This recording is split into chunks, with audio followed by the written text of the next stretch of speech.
ఈ తీర్పు గాని లేకపోయి ఉంటే ఈ రోజు మనం చూస్తున్న డైరెక్ట్ సెల్లింగ్ ఇండస్ట్రీయే ఉండుండేది కాదు. డైరెక్ట్ సెల్లింగ్ చరిత్రలో 1979 ని ఒక ముఖ్యమైన ఇయర్ గా మాట్లాడుకోవచ్చు. అమెరికా సుప్రీం కోర్టులో ఒక పెద్ద కేసు ఫైల్ అయింది. ఆ కేసు ఏంటంటే, hello friends, this is Paruchuri Hanumayya, I'm founder of success club. మీకు డైరెక్ట్ సెల్లింగ్ గురించి క్వాలిటీ కాంటెంట్ ఇక్కడ నేను పోస్ట్ చేస్తా ఉంటాను, ఇది మీకు హెల్ప్ అవ్వచ్చు. ఆమ్వే కంపెనీ ఒక పిరమిడ్ స్కీమ్ అని చెప్పేసి కేసు ఫైల్ అయింది. కానీ 4 ఏళ్ల విచారణ తర్వాత ఆమ్వే వస్తువులను అమ్ముతోంది కాబట్టి ఇదొక అక్రమమైనటువంటి పిరమిడ్ స్కీమ్ కాదని, ఇది కూడా ఒక చట్టబద్ధమైన వ్యాపారం అని కోర్టు తీర్పునిచ్చింది. ఈ తీర్పు గాని లేకపోయి ఉంటే ఈ రోజు మనం చూస్తున్న డైరెక్ట్ సెల్లింగ్ ఇండస్ట్రీయే ఉండుండేది కాదు. డైరెక్ట్ సెల్లింగ్ లో ఎలాంటి ఎవల్యూషనరీ ఫేజెస్ ఉన్నాయంటే, phase 1 1880 to 1940 single level marketing, కేవలం ఒక వ్యక్తి వస్తువులను అమ్మడం, లాభం పొందడం. ఇందులో టీమ్ బిల్డింగ్ ఉండేది కాదు. ఫేజ్ 2 1945 నుంచి 1980 మల్టీ లెవెల్ మార్కెటింగ్ వచ్చింది. కంపెనీలు కేవలం ప్రొడక్ట్ ని అమ్ముకోవడమే కాకుండా టీమ్ ని తయారు చేసుకునే దానికి కూడా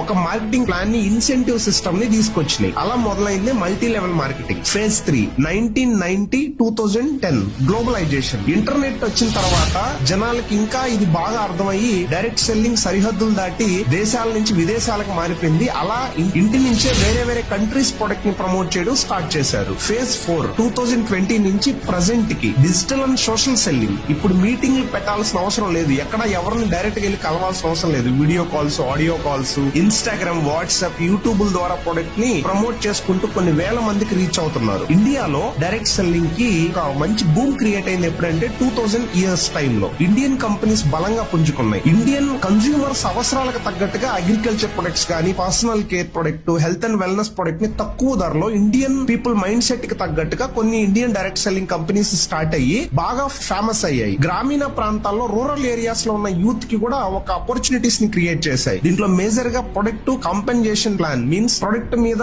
డిపెండ్ అయి బిజినెస్ చేయటం గానీ, ట్రైనింగ్స్ గానీ ఇవన్నీ ఫోకస్ చేసింది. ప్రపంచ ప్రసిద్ధ ఆర్థికవేత్త రాబర్ట్ కియోసాకి ఏమంటున్నారంటే, డైరెక్ట్ సెల్లింగ్ ని 21th సెంచరీ ఆఫ్ బిజినెస్ గా మాట్లాడుతున్నారు. ఎటువంటి భారీ పెట్టుబడులు లేకుండా సామాన్యుడు కూడా ఒక వ్యాపారవేత్తగా మారే గొప్ప అవకాశం direct selling. My dear friends, మీరు కూడా డైరెక్ట్ సెల్లింగ్ లో ఉంటే ప్రౌడ్ గా ఫీల్ అవ్వండి. ఇది చాలా మంచి వండర్ఫుల్ ఇండస్ట్రీ. దీంట్లో మీకు మంచిగా ఫ్యూచర్ ఉంటుంది. డైరెక్ట్ సెల్లింగ్ అంతా ఫ్రాడ్, దీంట్లో ఏం ఫ్యూచర్ ఉండదు, ఇది ఎత్తేస్తారు, ఇలాంటివి ఎక్కువ రోజులు నడవవు అనే వాళ్ళకి ఈ వీడియోని మీరు షేర్ చేయొచ్చు.